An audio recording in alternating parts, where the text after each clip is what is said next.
Hey folks, it's Gail from Seattle Coffee Gear, and today I want to introduce you to the newest Atom grinder on the block from Eureka. It's the Atom 65.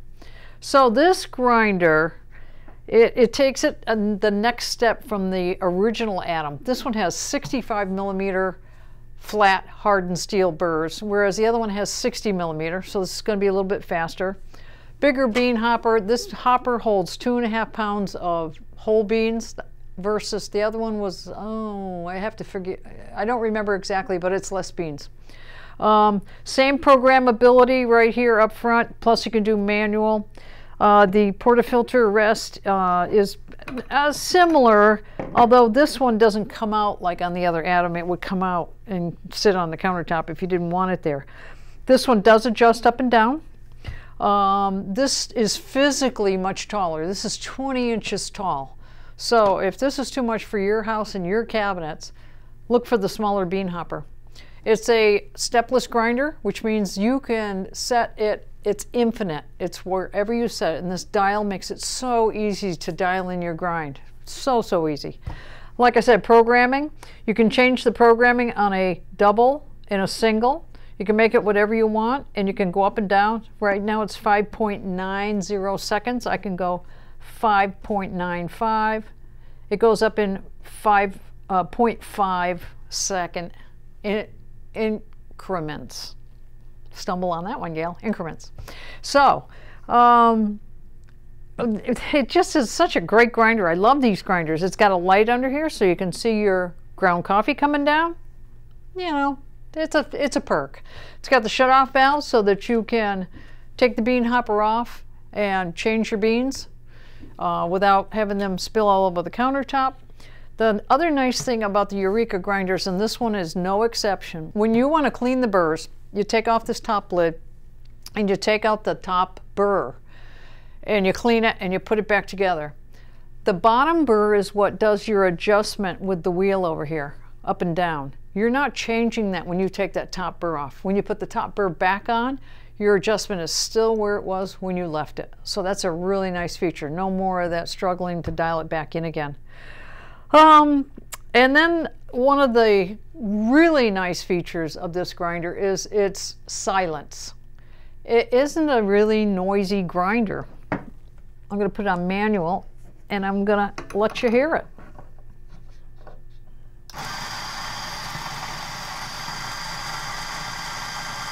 Nice, right? Let me just dump this. The other thing is, since you can program it, I'm going to show you just how fast this will do 20 grams. I have this programmed over here, the double, for time-wise to put out 20 grams at this grind setting. All right, let's tear it out.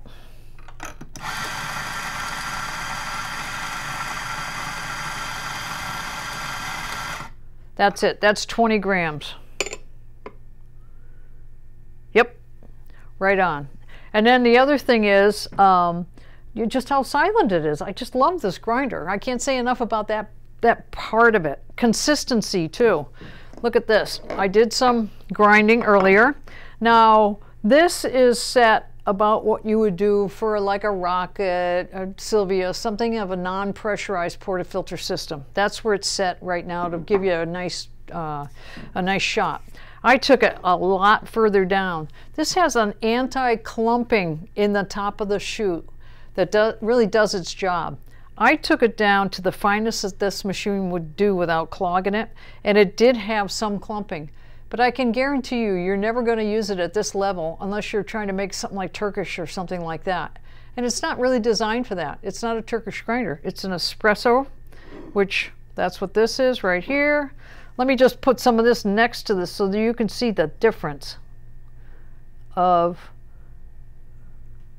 this is set for like a Rocket or something like that. This is a lot finer. This is like powder. And then I took it up to about the midpoint, and I would consider this to be a drip or a pour over. And then I took it up to the coarsest, and I was quite surprised at the consistency.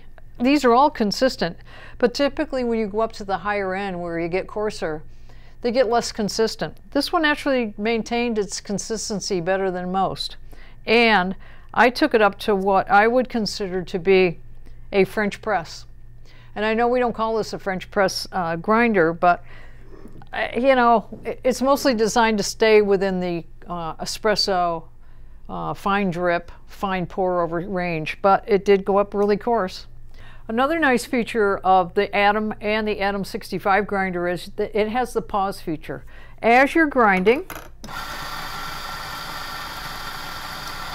it's always going to build up in a mound. It lets you hit the button again, pause, shake it down, and then resume. So that's a nice feature so that you don't have this in the center of your portafilter or wherever it happens to land, and it lets you shake it down so you're going to get a more evenly distributed ground coffee in the portafilter. So that is the Eureka Atom. Was there anything else I was going to tell you about it other than silent running? It's got a gasket up in here that when you take this off, this rubber gasket right here actually is part of the sound deadening of this machine. I think that's all the features of this grinder.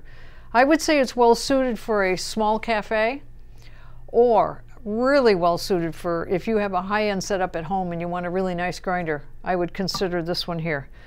Quiet, fast, 65 millimeter, 2.5 pounds of fresh beans, a light. It does not come with, we noticed this, it did not come with a tray to go on your counter to collect the grounds that might spill over. But what I did notice is it doesn't shoot all over the place like some grinders. It stayed within the confines of the portafilter, so that's a good thing. So that's another feature.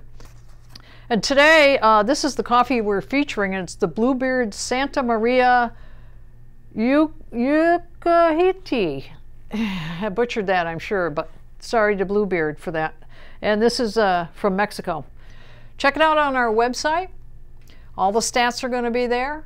And if you have any questions, by all means, give us a call, type up, email us. And don't forget to subscribe to our YouTube channel so that you can be the first to see all of the new features on all the new products that we offer. Thanks a lot for watching.